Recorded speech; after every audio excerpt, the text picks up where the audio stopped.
Je suis maman prophétesse Mukandi Petroni, représentant légal du Centre chrétien Emmaüs, fondatrice de Fondation Mukandi Petroni.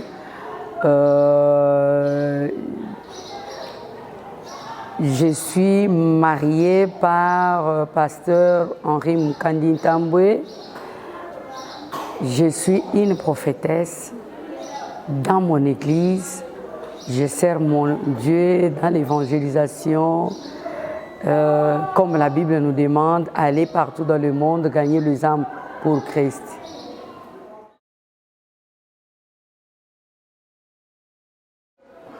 Ah oui, j'ai commencé à servir mon Dieu il y a de cela 20 ans. Il y a de cela 20 ans net. Non, la prophétesse, j'ai commencé quand j'avais 16 ans. J'ai accepté Christ comme Seigneur et Sauveur. Et je ne savais pas que je suis prophétesse parce que j'ai prié beaucoup, j'aimais beaucoup la prière, j'aimais beaucoup la parole de Dieu. J'ai donné beaucoup mon temps à jeûner, à prier, chercher la face de Dieu. Et à tout moment, quand Dieu me parlait dans mon église, je disais aux gens, si on prie ensemble, je dis, Seigneur m'a montré ça, Seigneur m'a dit ça. Et quand je disais des choses, ça s'accomplissait. Et c'est dans l'église qu'on a commencé à m'appeler prophétesse.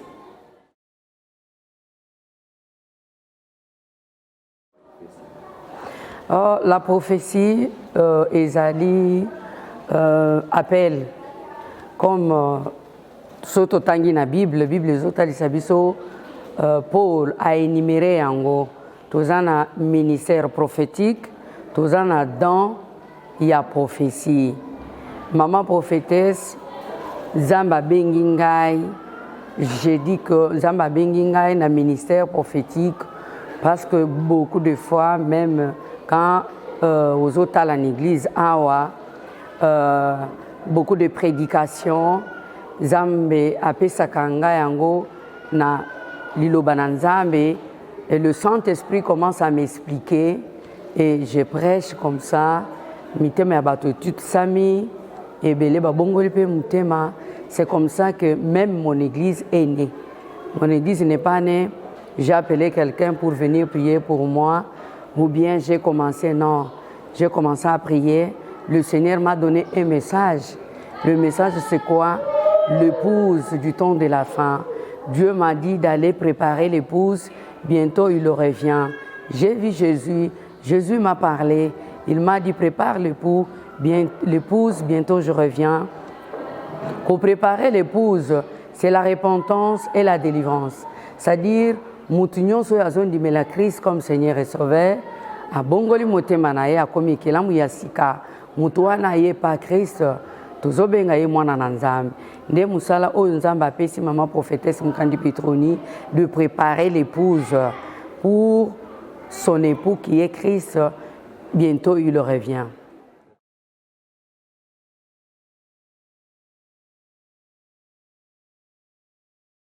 Ouais. Dans la Bible, nous avons la prophétie et nous avons aussi la parole de connaissance.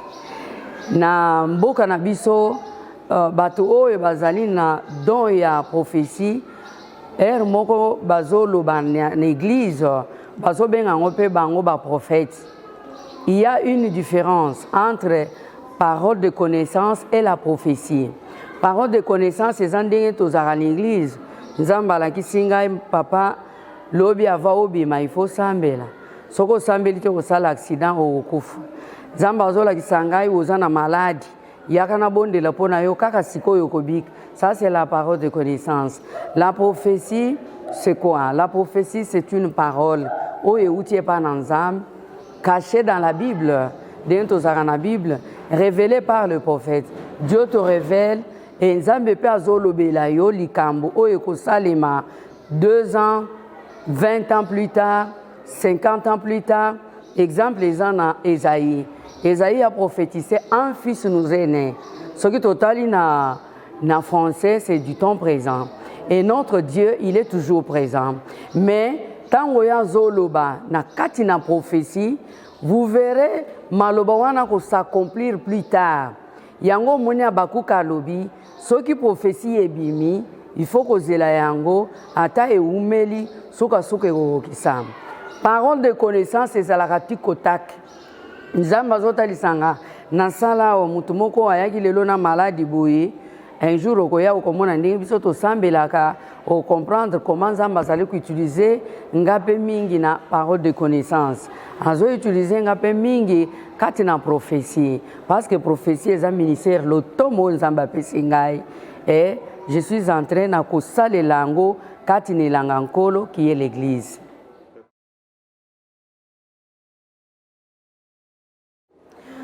Bon, la prophétie, nazolobango eza message pe.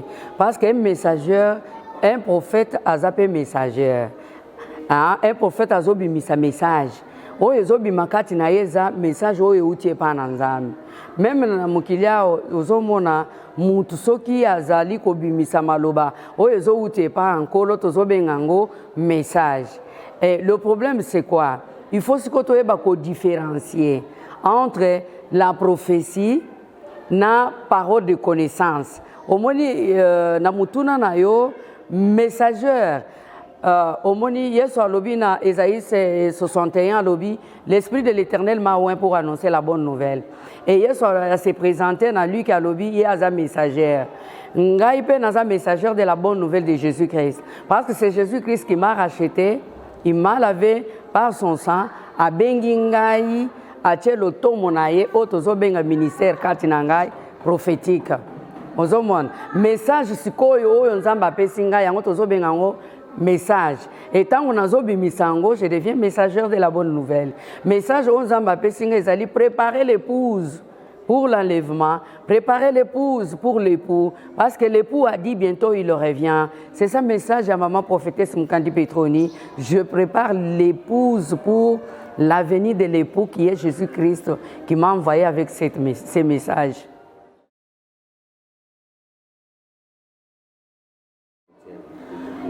Oui, la Bible nous dit mon peuple périt par manque de connaissances. Un peuple qui marche sans révélation, et un peuple où ils ont c'est-à-dire un prophète doit être là, dans le pays nyonso, dans la nation nyonso, Zambe et Sengelia Pona. Moi, je n'aime pas dire église parce que selon ce que Dieu m'a montré, moi, l'église, c'est moi-même.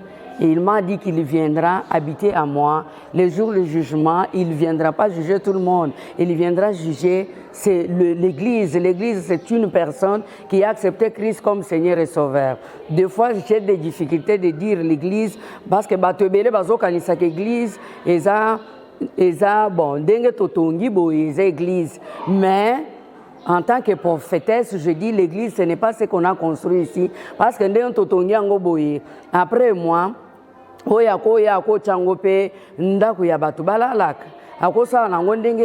mais le jour de jugement, Jésus-Christ viendra et enlever l'église qui est moi. D'abord, j'ai toujours dit moi, parce que je ne peux pas dire quelqu'un d'autre qui va dire, tu me dis moi, est-ce que moi je suis l'épouse? Non, j'aime bien dire de moi-même. Quand Jésus-Christ reviendra, il viendra prendre maman prophétesse Mkandi Petroni, qui est son épouse. Et tout ça est belé ba épouse ya Christ. Batu nyonso bandimeli Yesu Christ mokozi pe mobikisi ba botami mbotama ya sika ba bengami basi ya Yesu Masia. Yango nazo insiste ko yebisa batu nyonso bazolanda biso ke tango Yesu akoya akozwa église akozwa ba miro totongite akozwa nde église ezali nzoto ya mutu oyo azondimela Yesu Kristo. Yesu aya koti kati na nzoto wana apesi ye bomo ya sika. Mutu wana azali rempli du Saint-Esprit. Mutu wana azala mobali, azala mwasi, azali rempli du Saint-Esprit. Tozo benga ye épouse mwasi ya Yesu oyo azozela koya na Yesu.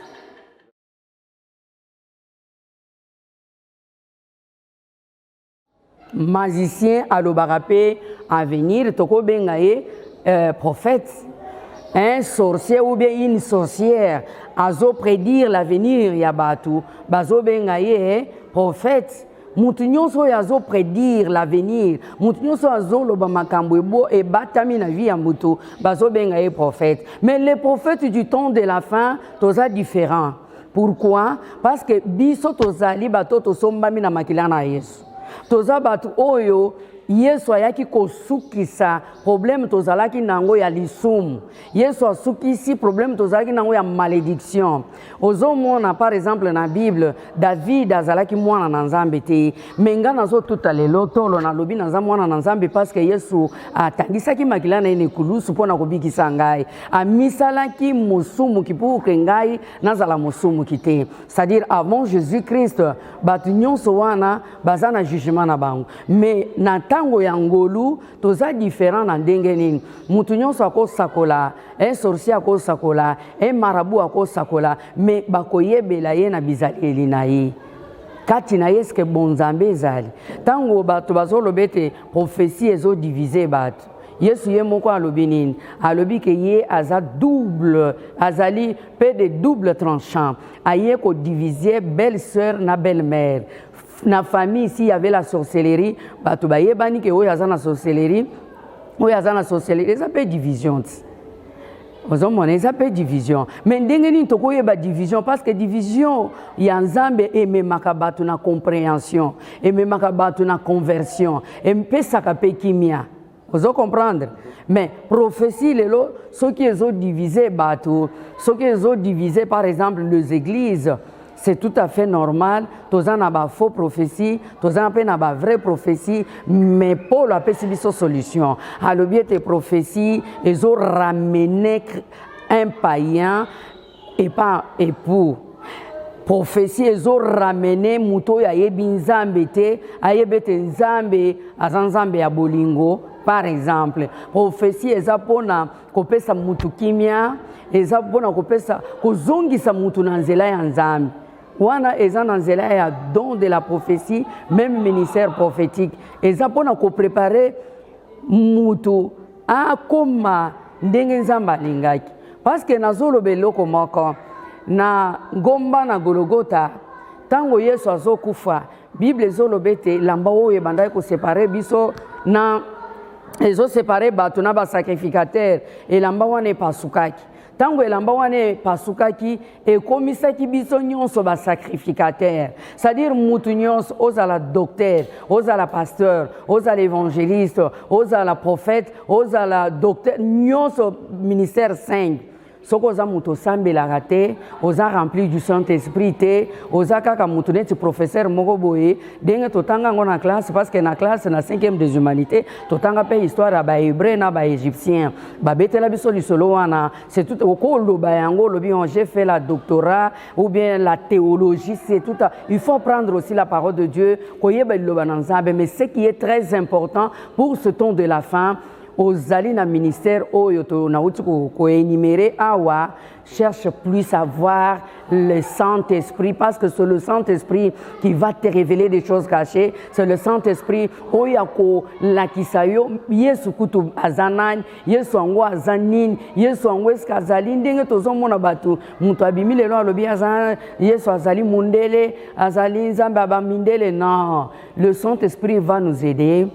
Et tous à la même yini, le Saint-Esprit va nous aider de nous révéler même des choses au ebatami obisoto yebite. Au moins na dimension spirituelle, Nzambe azali ko utiliser basali na ye na ndenge oyo ya moni.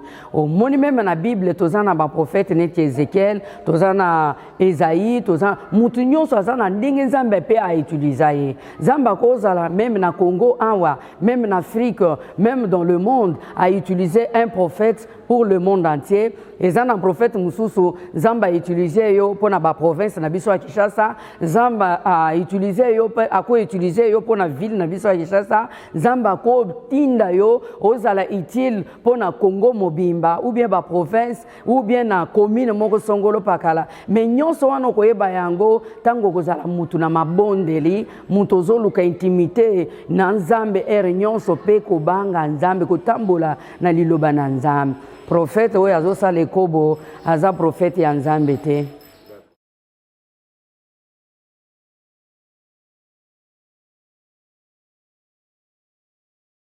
Ouais, quand na prophétie nyonso oyeba pe que prophétie eza ya solo il faut nzambe abanda na yo ndenge obotama oyeba pe passé na yo nzambe alobelo du présent après alobelo de na avenir eza pe na bible ozomona nzambe ntango azovisite bana Israel kati na Jérusalem alobi bino bana Israel babengi ata prophète aye po a trouvé solution na problème aza nango nzambe ayebisi bango alobi bino na bimisa bino na Egypte na kati se bino mer rouge na désert bosengaki nga biloko ya kolia napesaki bino me tala ti sikoyo bozaka baincrédule awa sikoyo boye na Jérusalem nga nayebisaki bino mboka oyo eza mboka ya esengo mboka ya kimia na masumu bosalaka na Egypte mabe oyo bozalaki nango bomemi yango ti sikoyo na nsima nango komona nzambe alobeli prophète bongo aye koyebisa prophète alobi bon yebisa bango neti tozomona na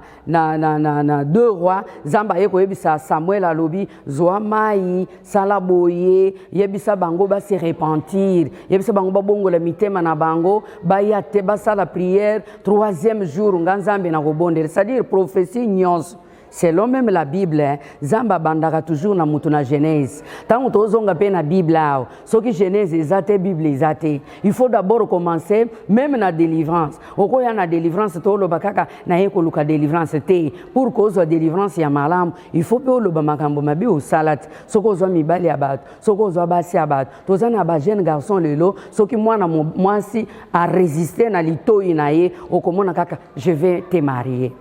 Toi, mon frère, ma soeur qui me regarde maintenant, mon frère d'abord. Les lots, si on a minute au cause à Lausanne en poto, aux autres, moi si infidèle, misalagnon sur aux sans les autres indélibosoté. Combien de bas si au sol, je vais te marier, au marié pe bangoté. Au sait qu'il y a un poste qu'on marié bangoté, mais au sait qu'il y a un poste sans autres, aussi ça poste sans autres nayo, mais tu as utilisé seulement une phrase, je vais te marier. Comme depuis dans le jardin d'Éden, moi c'est à l'ingara poème, ayokia cet homme va me marier à une autre, à Pessi, à une mutema, à Pessi. Yo wana uzisiko mutema mwana mwasi ko tambola nango neti kabri ozo tambola nango lelo kangiango na boyo lobi na lingi yo lobi soko lingi soki pona yeba koza mwasi nanga ifona na boti sayo oboti sa combien mais lelo zolo banini depuis na ye na poto ao nyonso ezo tambola te na moni epa na biso eza kindoki prophète pe okutanaka na prophète oyo akoyebisa makambo oyo osepelaka na monika epa na bino kindoki eza makasi il faut pesa nano offrande ya prophète opesa combien de offrande ya baprophète opesi ne maman prophétesse mukandi Petroni te dit dans la prophétie tubela nde masumu na yo prends conscience je te dis la vérité prends conscience okosa basi combien okosa mibali combien mabe oyo yozo salawana eni yoza nango soki mobali moko aboya yo mibali nyonso bakomi mabe te mibali nyonso baza mabe te mwasi moko aboya yo a décourager ou bien décevoir yo basi nyonso baza mabe te tango ozoyepa na nzambe zwa mabe nyonso basalela yo mabe oyo po osala limbisa bwakisa yango koma mutu ya sika miracle ekolanda yo mpona mbongo pesa kande mbongo n'église na yo pesa dîme na yo okopambolama offrande boye pesa offrande ya prophète pona biso prophétie tala nano eza ba mabe oyo ekoti pota eza muke na osenga mon frère aya muko mususu tolobela yango na ala vraiment la vérité na Bible tokotanga pe na liloba na nzambe okomona ete offrande ya prophète. En tout cas, vraiment, pour le prophète Sakolela yo, au peso offrande, eza biblique te. Il faut tout ça les lobananzam. Pesa soko moni prophète azo sambelela yo pesa yembongo yebisa prophète nanga na sepeli na yo somba veste zoambongo futa boye mais ko pesa ngo kombo comme si tu ne donnes pas tu ne seras pas béni. Non, donner il vous sera donné comme la parole de Dieu nous dit. Mais pour la repentance, bien-aimé, repens-toi.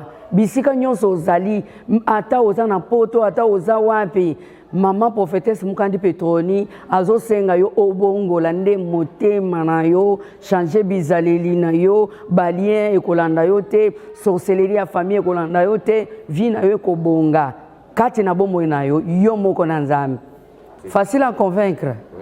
Ah oui, tu vois tango ozotanga liloba nzambe eza pe bongo te omoni na jardin d'Éden mobali nde mutu bapesaki ye book bapesaki ye parole. C'est l'homme qui connaissait la vérité. Dieu a parlé à l'homme. Il lui a dit, talandenge bozawana, oyo bosala te. Ok? Moi ça yeba kité. Moi ça yeba kité. Ayeba kaka balobi omoni nzete wana bosala boy. Mais mobali nde mutu ayebisaki ye. Mais nzamba solola kinde na mobali. Vous comprendre? Mais omoni erreur et salemaka. Et Salema depuis Jardin d'Éden. Tant que mobali aye, moi ça yebisi le contraire de ce que Dieu a dit. Mais il fallait payer à boyat. Alors ben non. Yo ozali mutu oyo nzamba sali na présence nanga. Azu kote nanga sali yo. Comment tu peux me dire le contraire de ce que Dieu a dit? La Bible nous dit mobali pe azu na maloba ya mwasi allié. Allié mbuma bango nyonso basali. Na ko péché na bango. Ceux qui ont tali bien la nature, parce que Paul a lobby, nature et enseigne à Biso. Au commun, moi c'est très fort. Au moins, moi c'est très fort, très forte na makambo yanzam. Moi c'est très forte na makambo pe yamabe. Soko tali lelo. Basi makambo ebele basi bazana na courage lelo soko tali basi du temps de la fin. Moi si azui par exemple pasteur hayen église à lobby bana nzamba alléluia amen bomoni pasteur songolo wana tozala kana ye moi sina mobali du jamais vu. Mais okomona mwana mobali ou bien mobali alobite amen bana nzambe omoni ser wana na église o ya zo ya église ao azakali kangu na ngai. Ce sont des petites choses. Tout comme méditant au bisognos.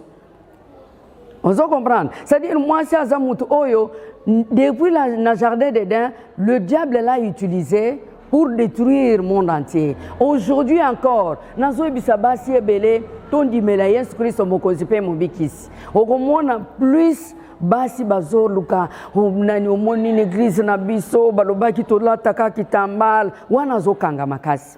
L'église na biso balobi tolongola kaka basapatu wana zokanga makasi. Tango zo ebiseke maman omoni bisiko zawana oza deuxième femme tu n'hériteras jamais le royaume des cieux oh et comme condamnation. Ma sœur, comme tu vas à l'église là, pasteur aza we nzambe, tu ne peux pas les toucher aza mutu na nzambe. Okomona kaka soko yebise bongo lo iye mamoya azape na maloba makasi ye komi kaka boy. Et tango akokweya na musali na nzambe na lisumu akomi musanto alobi moi je n'avais pas de problème makambo tozolo belango po basi ba yeba ete pour le royaume des cieux les hommes et les femmes biso nyonso tokokota mais po yeba makambo nzambe lisusu fo yeba pe ba faiblesse na yo ozala mutu mwasi oyo bazako komema yote. Basi ebele bazotala na minito ayebaki nzamba za na 20 ans. Aujourd'hui aza na 40 ans zokende na ménopause. Et n'est pas encore marié, maza likango ya mutu moko boye marié. Denge tozote ya soka monika kaka kenazolo bela likambo oyo. Akochate na ya longoli kaka lobi bolongola nga biloko wana bolongola ngo. Mais la vérité tozolo ba pour édifier ye, à prendre au moins décision que nazakati na mabe nantika mabe onazo sala. Moi si moko ayebaki nzambe ya 30 ans. Asalina makambo nzambe 30 ans mususu lelo aza na 60 ans. Soki balobi boya na église azoya na lukata mobali moko boye na vivre pe bolingo mo mais depuis qu'il a accepté Christ comme Seigneur et Sauveur il y a 30 ans asala kanini abandaki ko sala nini yango mama prophétesse Mukandi Petroni je dis toujours na basi conscience na yo esala au comprendre liloba na nzambe là où il y a la condamnation il faut refuser yeso amemeli biso liloba na ye o yezolobete 1 + 1 = 1. Mwasi moko mobali moko mibali basi boete na bakutime na biso ezalaki mwasi okozala na mibali 5 mobali moko okozala na basi mobali okozala na basi ndengo lingi mwasi pe okozala mais Yesu Kristo aye kosangisa bikolo nyonso akomisi biso tozala moto moko c'est-à-dire un chrétien okoki kolobela makambo ake ngai na muluba oyo aza mu Swahili oyo aza mu Congo oyo église na biso eza ba Congo église na biso eza ya luba soko moni prophétesse moko azoloba biloko wana kati na ye mulimo musanto ezate parce que le Saint-Esprit asangisa biso nyonso na nzela Yesu Masiya toza mutu moko babengi biso ba chrétien.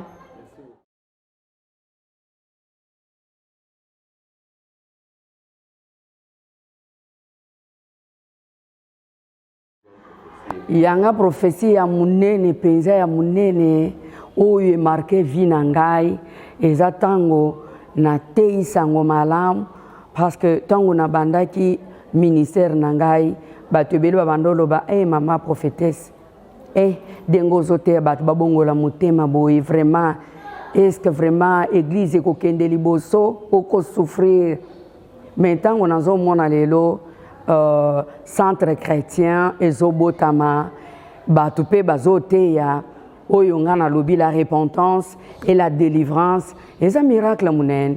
Même si Jésus-Christ revient aujourd'hui, il me pose la question, je vais lui dire, j'ai fait quand même quelque chose. Pourquoi? Parce que la Bible me dit, ce qui m'a bongoli motema fait ezanalol, mais ce qui déjà nazana ba disciple mokomi balé, basote ape sango malam, c'est ça un grand miracle et prophétie à monene katina bomo enanga.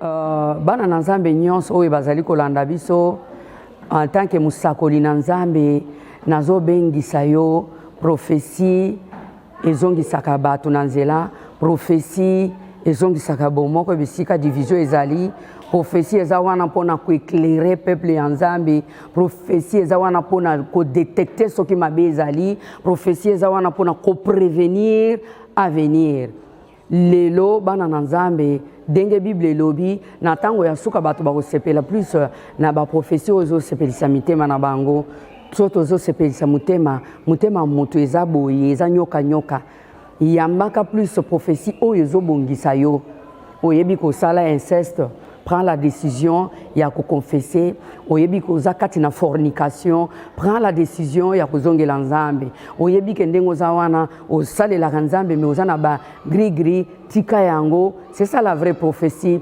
répands-toi bientôt Jésus-Christ revient est-ce que soki aye akokuta kondima kati na yo kondima eza liloba na ye boyamba liloba na nzambe ni sengo Congo mobimba Afrique mobimba monde mobimba. Tout ce que Dieu nous demande pour ce temps de la fin, c'est l'amour. L'amour supporte tout, l'amour pardonne tout, l'amour ne s'enfle pas d'orgueil. Muto ya lingio, akotuta tolote, aeb sabato alingaka yo. Car Dieu a tant aimé le monde, il nous a donné son Fils unique. Alobi o nyonso akondimela ye akokufa te akozwa bomo ya seko. Tala bomo ya seko bapesi biso basolde yango kutu, condition eza kaka moko, tu deviens enfant de Dieu. Eza été obotama mbotama ya sika soko lingo koma mwana na nzambe mbotama sika ozalaki moyibi otiki moyibi ozalaki kuluna obongoli motema na yo hata ozalelo kuluna olobi ete ngai pa na biso baloka biso yo muto zo recevoir liloba na nzambe oyo ofukami olobi à partir d'aujourd'hui na ozali susu kuluna te na kombo na Yesu Kristo ozala pe kuluna te vie na yo pe bongi c'est ça crois au Seigneur Jésus-Christ tu seras sauvé toi et toute ta famille. Yo soko oza sauvé, ça va permettre aussi yo osunga pe bato mususu. Okosunga bango na otia bango liloba na nzambe, okosunga bango na bizaleli na yo, plus comportement na yo. Tango bakomona omelaka lisusu zododo te, omelaka cigarette te, yo okendaka na ndako na yo oza prophète, opesa prophétie, omelaka whisky. Et la Bible nous dit, ne vous enivrez pas du vin, c'est la débauche. Oh, yo pose dans le Saint-Esprit, il faut mélanger après au côté on est en molimo à Satan. Bana nzambe to sosola, to komi na tango ya suka, liloba nzambe c'est la vraie prophétie. Yangwe kokufa te parce que la parole de Dieu nous dit prophétie oto sakolo ekoleka. Miracle oto salo ekoleka. Parole de connaissance ekoleka. Mais liloba nzambe kotika la libela na libela jusqu'à la venue de Shiloh. Que Dieu vous bénisse. Merci maman, vous avez oublié de présenter l'église. Donc, présenter l'église, donner aussi l'adresse. Église Nabiso, comme je venais de le dire, Centre chrétien Emmaüs, Ezana Mukoko, numéro 47, na commune ya Limité, quartier Mombele.